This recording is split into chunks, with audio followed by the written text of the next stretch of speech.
ఎందుకో చెప్పాలనిపిస్తుంది ఈరోజు.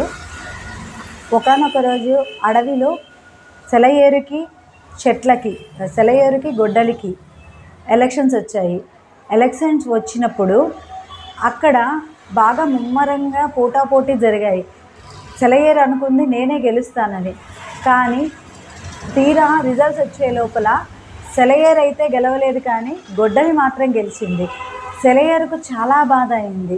బాధ అయిన తర్వాత ఒకసారి అడిగిందని చెట్లను వెళ్ళి, ఎందుకు ఇలా చేశారు?